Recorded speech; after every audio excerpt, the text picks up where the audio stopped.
Okay, lahat ba nagtagal ng art?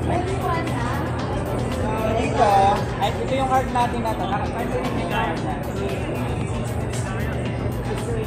Nakita nyo, abstract ba siya? Hindi nyo naintindihan kasi ang abstract kasi hindi nyo talaga maintindihan. So, ang ibig sabihin ng art na to, halimbawa kayo ay nasa bahay, mayroon kayong ginawang art na ayaw nyo na, natapon nyo na, diba? I-scratch nyo na kasi hindi maganda. So, dito kasi nagagawan ko ng ano, kung gusto nyo pang i-develop nyo, ayaw nyo i-develop.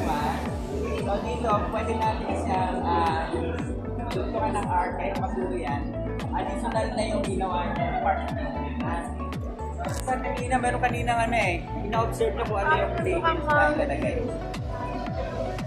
So dito, gagawin natin ng mother and child. Gusto nyo ba? Gawin natin mother and child. Kasi ano naman tayo, yung component ng mga bata. So dito naman, pag may mga ganito kayo, ang tawag nito, recycled materials. Yung mga tinatapon natin, minsan yung mga dyaryo, piniframe lang yan, ilalagyan ng art. Kasi benta pa. So dito, ayan lang. Gagawin natin mother and child. Sino yung kanina? May isa kanina dito na iniisip na ito Ano gagawin? Ganun din naman tayo. Ayan, halimbawa itong part na to, ito yung magiging paired. So, ito yung mga part na napaka-importante sa mga sa art. Ayan, itong kamay na ito, ipapatid na natin ito.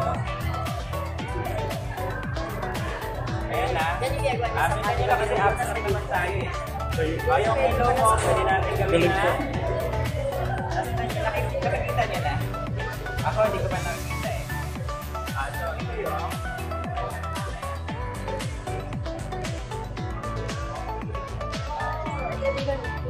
ito na yung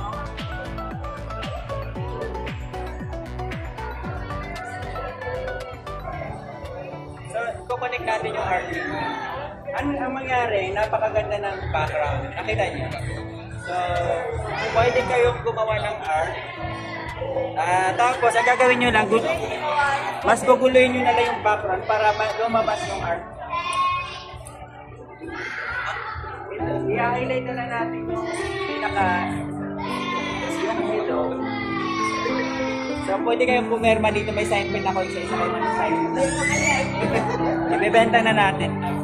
Ba't ka na naging father and child? Hindi ko malalagay kasi mas pinag-ibig. Ang purpose ng background natin, para ma-emphasize yung art. Di ba kita-kita yung hello? Hindi ko alam kung inang bayan to kasi may plug yung body ng babae. Kasi ito naging Oo nga, no, nakita niyo. Kaya makabayan ang ginawa niya. Inang bayan. Inang bayan. Ano lang siya, ang art kasi natin. Chicken feet to be fair. Pwede nyo ang style nyo kung mahilig kayo sa mga pwede tayo magkalat. Okay na tayo. So wala naman ang art naman kasi wala naman siya Walang limit ang art. So patuyuin natin, lahat kayo mag-prepare. Firma natin dito sa isa mamaya may sign. So sana na-enjoy nyo yung art. Napakaganda ng art. Di ba pwede nyo lang itapon na yun? Ayun yung sabi, di ba? Pero pag may ganito kayong art at lahat kayo ay involved by signature, baka magagawa nyo yung kung sino magkatay. Kasi pagdating ng araw, maalala nyo yung kung sino yung mga kasama nyo na art. Ganon kahalaga ang art. Ang art kasi natin, investment yung art. Ang mamahal ng art. Minsan yung may mga kotse, binapalit sa art. Yung mga art natin. Naka-brown. Siya yung kukuha niya. So, thank you sa inyong lahat. Sana na-enjoy niyo yung inyong art. So, involve kayo din sa art. Lagyan mo daw ng pangalan yung ano nila. Ano yung sabi? May magaling magsulat ng pangalan. Lagyan nyo. Ikaw. Pangalan yung section nyo daw. Ilalagay mo ng signature kasi ito para magkaroon na. Ilagay daw dito. Yung class nila, ano nyo? Section nila. Hindi iba na sila eh. Halimbawa ako, BT, ilalagay ko siya ng signature.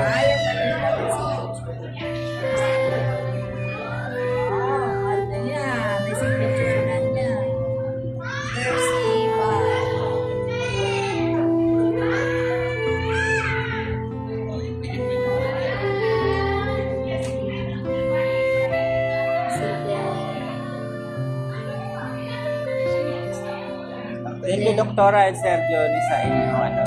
Pinabayaran dyan yung firma. Thank you. May date ngayon. Ano ba date natin ngayon pala? October ba ito? Para sigurado ginawa natin. Sino gagawa? Huwag kayo matakot sa pintura. Kung gusto nyo ng abstract, si Sir ay mahilig sa abstract. I-frame nyo lang, may value na yung art natin. Ilakailan siya. So maganda hapon at maraming salamat. Sana na-enjoy nyo yung ating coffee art. At ito yung magiging ano nyo, magiging product na gagawin na. Huwag kayo matakot. Basta lahat ng art, pag naka-display yan, for a cost,